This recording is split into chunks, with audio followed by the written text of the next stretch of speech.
All right, hello everyone. Good morning, and welcome to week 7, Galaxy Evolution Week. I hope everyone had a relaxing weekend. I didn't. I had an intense and cold weekend. I think we are all taking time off from this and doing some good, a lot of outdoor activities. But we're back to this week, and we do have a full weekend. Full week, as well as a weekend for me. And I think you'll see that we have some. You want to attend all the events. So I'm going to point out the Halo 21 Week 7 Evolution Slack channel. And then I'm going to show our introductory slide for how do gaseous halos affect galaxy evolution. And inspired by Cameron, I'm going to change the figure here, the visual, each day. So please put your most beautiful and most awe-inspiring visuals from simulations, maybe from observations as well, on the Beauty Slack channel, and we'll update this. This is actually a galaxy from one of my simulations that was reimagined in a way, showing the cool gas and kind of the brightness level, the hot gas in the colored scale. And it also shows dark matter halos, which I think is kind of cool. This is part of a planetarium show that we did here at CU. So I think this is a really interesting question. There's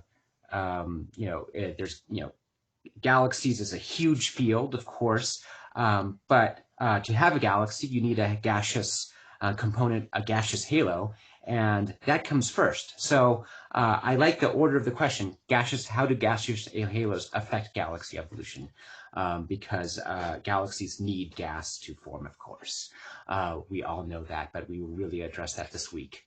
I'm going to go on and go through a few announcements before we get to our featured conversations. As we continue to update the YouTube channel, thanks Cameron for doing all this, we have a lot of new results from last week, and Mark gave updates throughout the week. And there are 9 videos from week 6, so this is continuing to get more and more videos and more each week, especially. And I have, I believe, 2 to announce.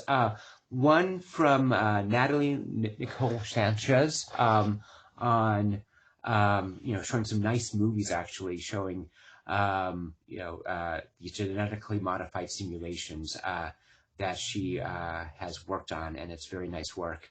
And also something that was talked a lot about last week was Cameron Trapp's work on inflows and radial transport in disks, and we saw a lot of these videos last week. So I encourage you to check those out and continue to update those, and we'll post them and announce them throughout the week.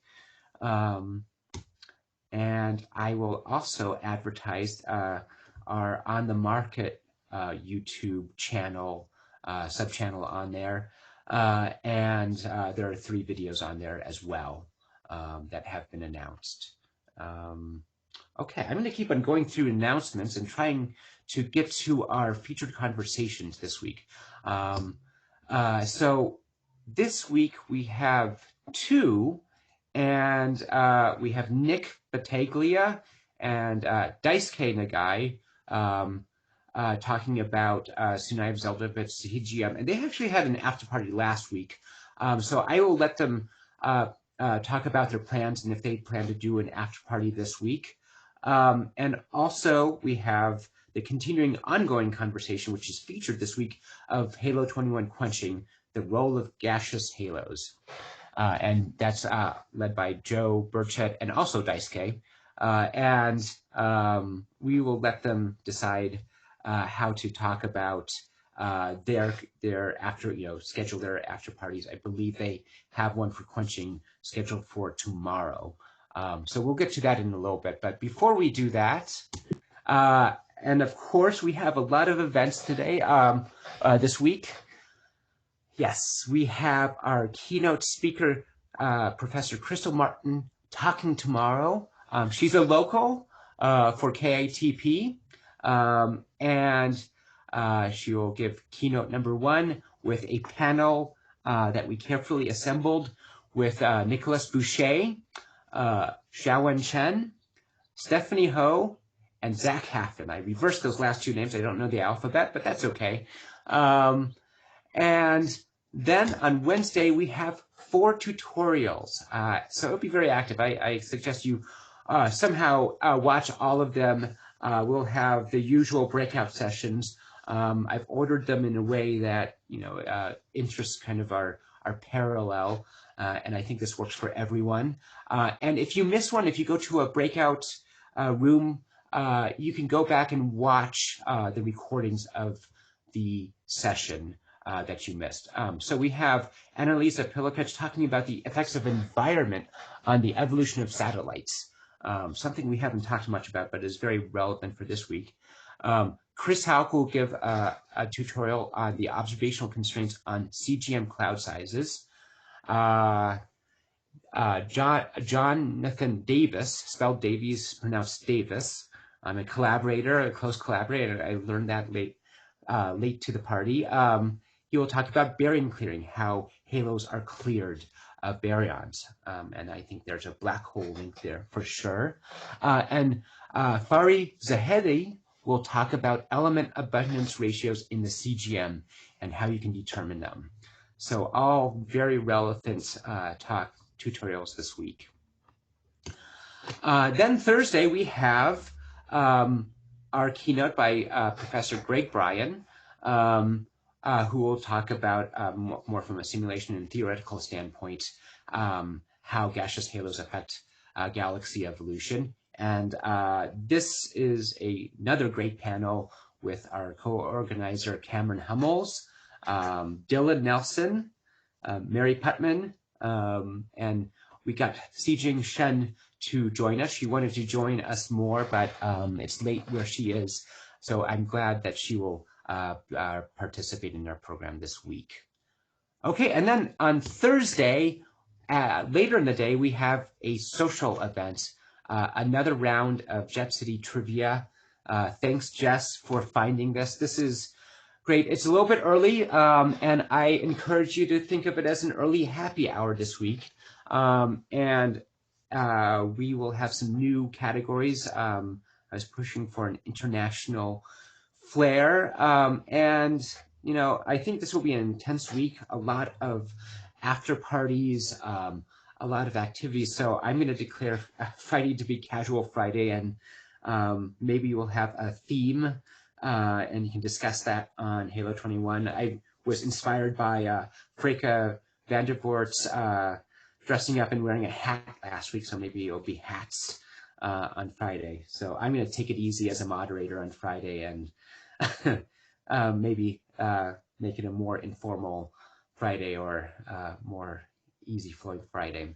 We are going to have speed collaboration after our breakout session. So I'm going to have our featured conversationalists prepare to share their slides. And I don't know who is going first, but I'll invite them to speak up.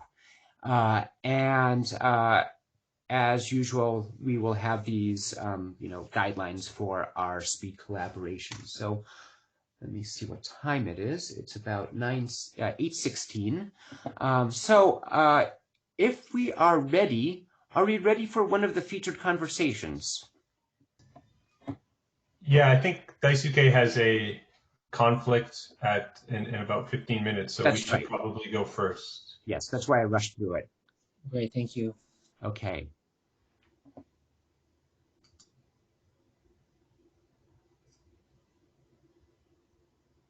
So, Daisuke, do you want to share your screen? It's probably best if you share the screen in case I have to leave. I'd probably, if that's all right. Okay. Okay, yeah, let me just get that ready. Want to make sure you can share the screen.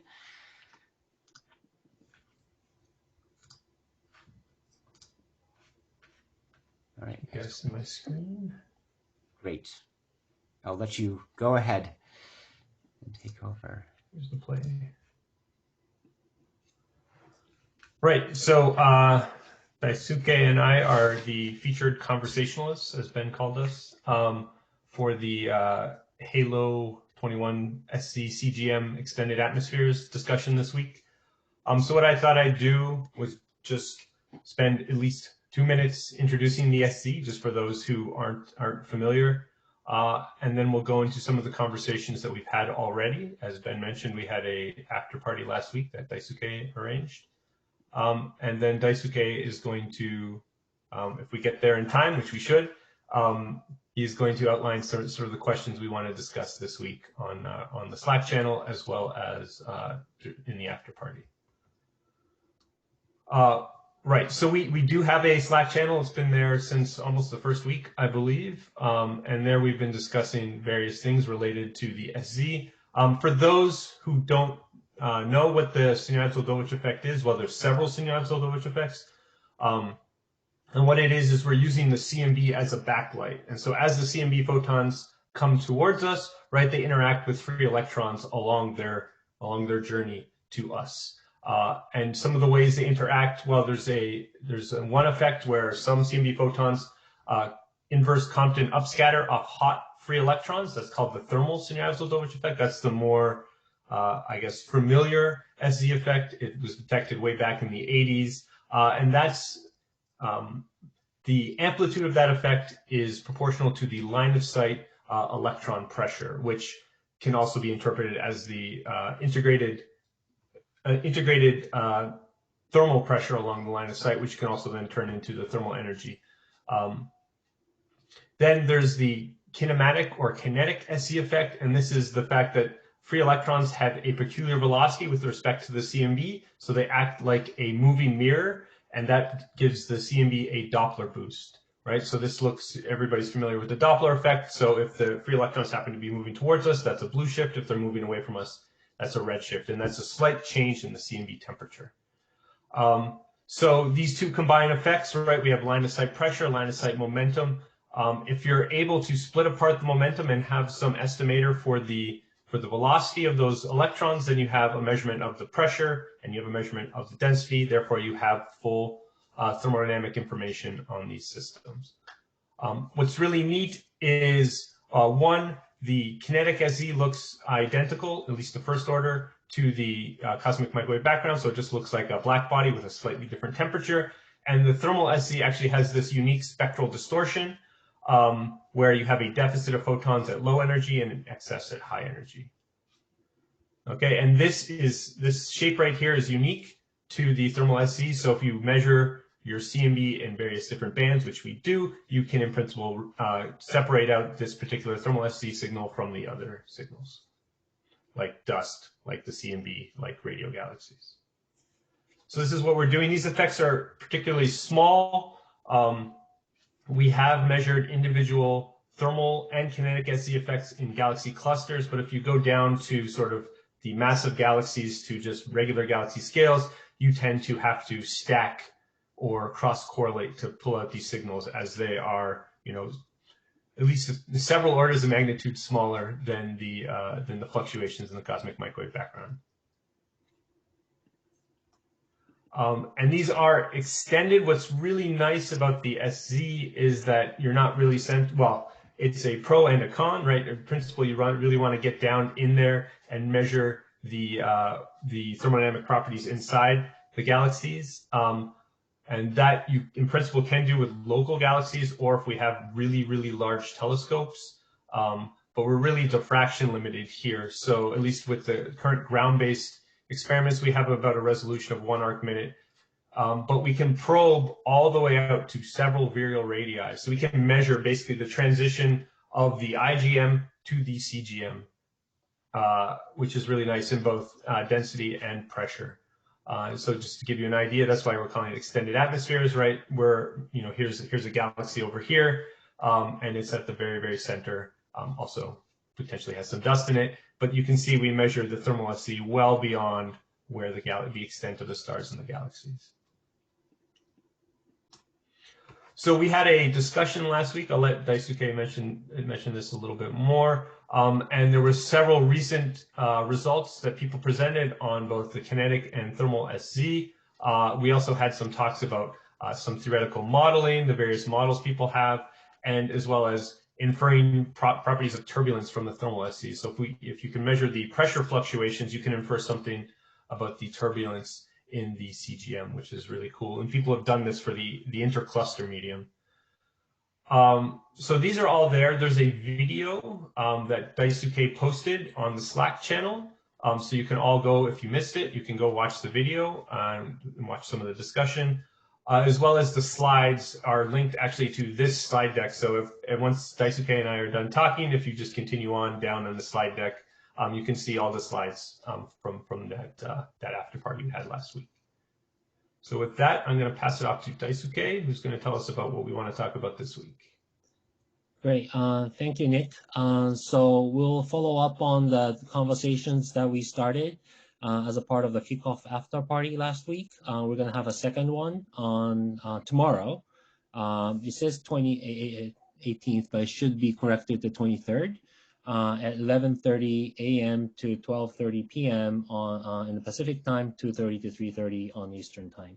So here's a Zoom link. And last week we had a brief overview of current SZ measurements and ongoing modeling effort. So in the second after party, we are planning to dig a little bit more, dig our teeth into some of these topics, discuss further about strengths and weaknesses of the SZ technique, possible synergy with other probes. We want to discuss also about the future experiments, what kind of science that can be enabled by using SZ effect in combination with some other multi-wavelength probes.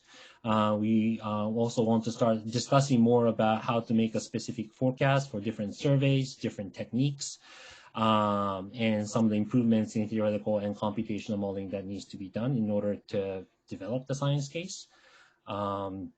So that's going to be the main focus for the topic for the coming week, or for tomorrow.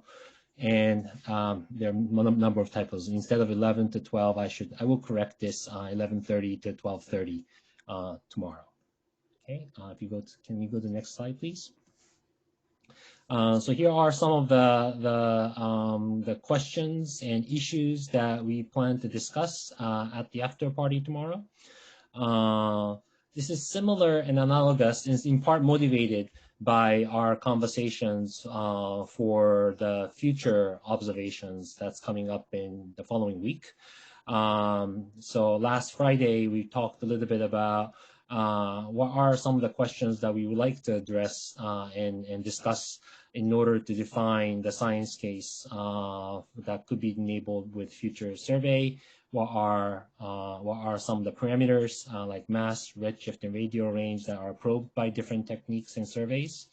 We also want to talk about various ways of detecting SZ effect, such as the detailed studies of individual objects to stacking and cross-correlation techniques. What are pros and cons of these different approaches?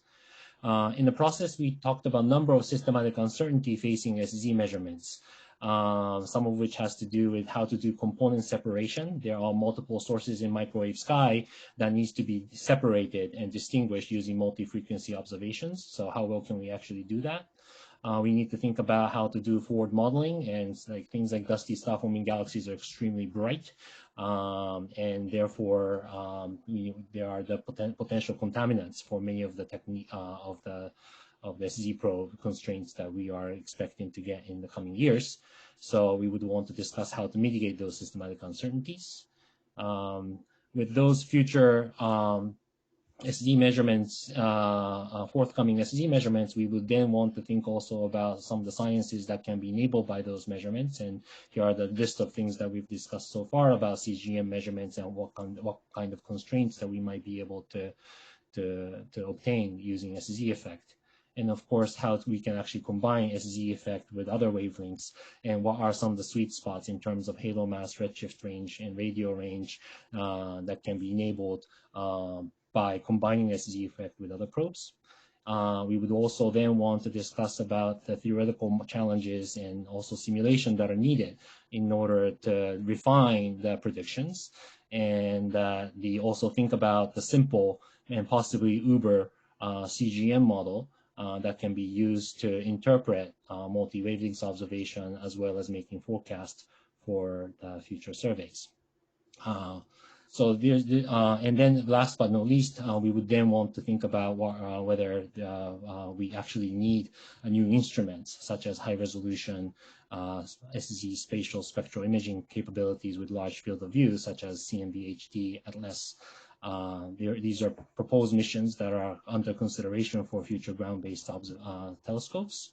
And how many frequency bands are needed in order to mitigate all of these systematic uncertainties. So we have loaded questions. We know we just had from the first after party, we got a glimpse of where we are now, but there are so much more we could do over the next few years to decade to come. So we like to unpack some of these questions, and we'll think about how best to organize in order to come up with some specific idea, directions, and possible project that we can actually pursue together as a part of the Halo 21 workshop. So I'll stop here. Okay, thank you, Daisuke. Thanks for doing that in your up against. I think you have to teach on the half hour, so you have yes, in 2 minutes to spare. Good, great job.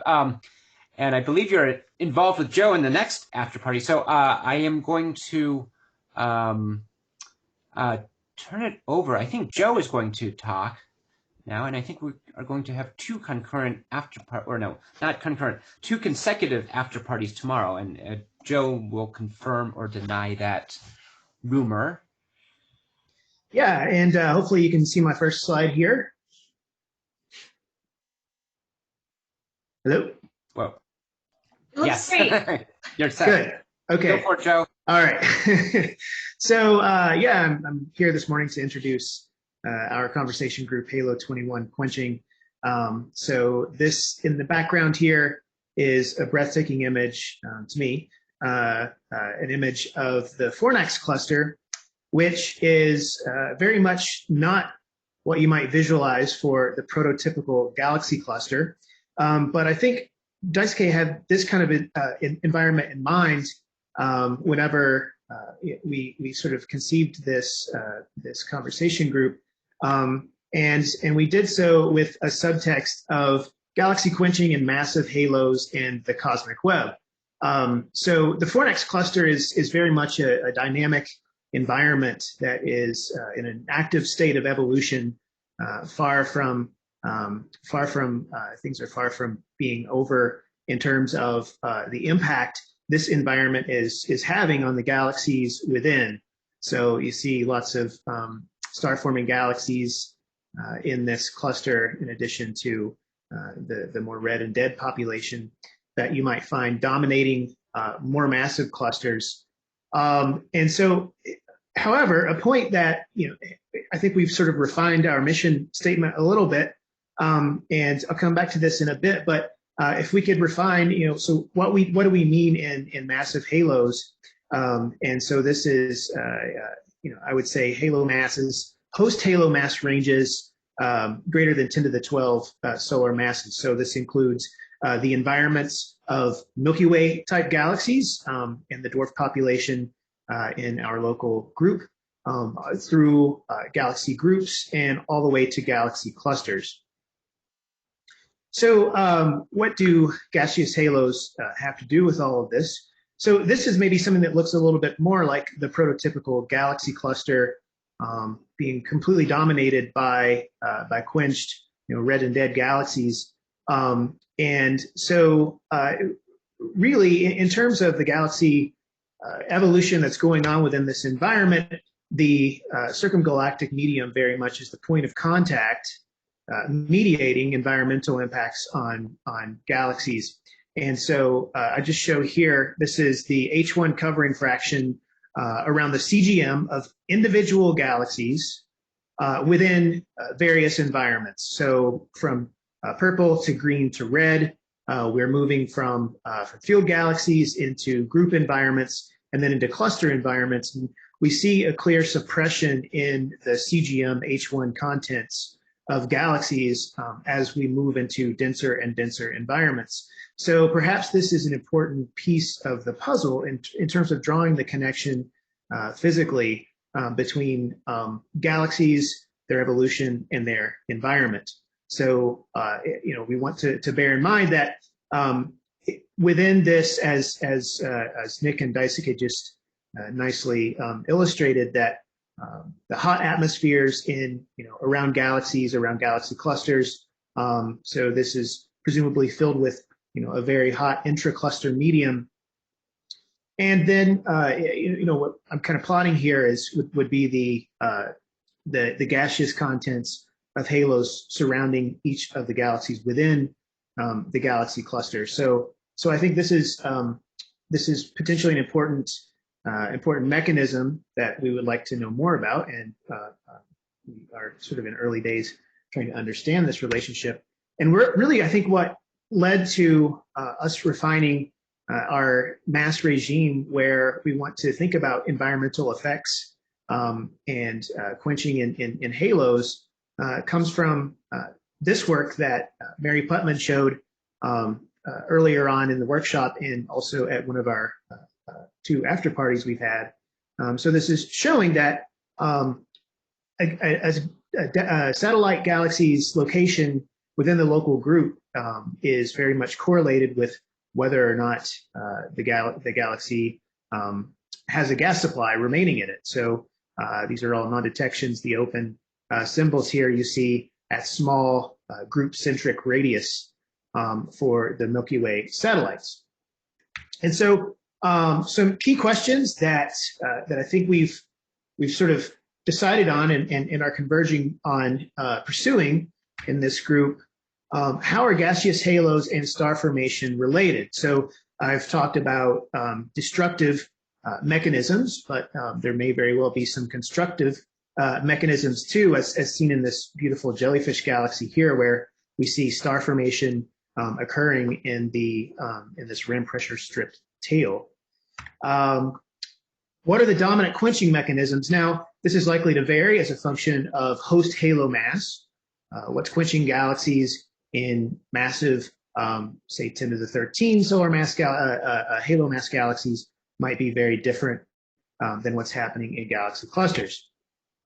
As a function of galaxy satellite mass, the more massive Milky Way dwarf satellites, for example, seem to be able to hold on to their gas supplies, which is presumably going to affect their ability to continue forming stars. State of satellite infall, the relationship of whether a satellite is sort of newly falling into a more massive halo, for example, or whether it's on a more mature dynamical state. And then lastly, the dynamical state of the group and cluster environment as a whole. We find that more dynamically relaxed environments tend to have hotter intracluster medium, for example. So what is the role here? Perhaps a precursor to all of this, what is a quenched galaxy? Differing definitions certainly exist. And then lastly, what are the observational indicators of any of these points that I've raised thus far? So I think over the next week and 2 weeks, perhaps, we really like to drive towards this final point so that we can, make some progress in this field. So one thing we haven't yet really talked about, and I would personally like to hear from some of you your thoughts on this, but this is our team's Cosmic Web reconstruction scheme showing the large-scale structure fitted from the Sloan Digital Sky Survey from spectroscopic galaxies out to about a redshift of 1. So, what is the impact of large-scale structure on gaseous halos and therefore the galaxies that reside within? So this is just one result from Kronauta-Kahn et al. 2018, showing that as a function of filament-centric distance, galaxies tend to be redder towards the spines of filaments, and in their H1 contents, at least in the disks of galaxies, those tend to be more H1 deficient towards the central regions of filaments. So yeah, we really haven't kind of gotten into the large scale structure aspect of this, which I hope we can. And lastly, I'll just advertise our after party tomorrow. That's Tuesday, February 23rd at 10:30 a.m. Pacific time. So that'll leave about a half-hour break between our keynote session tomorrow, which I'm very much looking forward to, and our Halo 21 quenching after party. So thank you, and hope to see you tomorrow. Look for a lot more updates in the Slack chat. Great, thank you, Joe. And we will make all those announcements in the in the tutorial section, in the tutorial Slack channel. I also want to remind people that the staircase talk today, the information, the link for that is in announcements as well as general. Looks like we will have an active day tomorrow, 2 consecutive after parties, 10:30 and 11:30. And I'm going to definitely attend both. So Mondays are for the latter half, after we do the introduction of the featured conversations, we do speed collaboration. And I am going to, we're going to about to have a coffee break here just for like 5 minutes or just a quick break. And then start speed collaboration. But before I do that, I'm just going to share kind of the reasons why we do speed collaboration. It is to mimic what we can't do in an in-person conference. It's like having an extended coffee break and mingling and talking one-on-one with people. So let me share our speed collaborations slide. And I'll just leave this up. This is for, we definitely want people to participate, end of PhD and beyond. And we highly recommend that you enable your video. And we'll have 5 rounds today. So given that it is about 8:39, let's take a little bit of a break. I'm going to get us some coffee and some breakfast. I haven't eaten yet. And then rejoin here at 45 after. So see you in 5 minutes.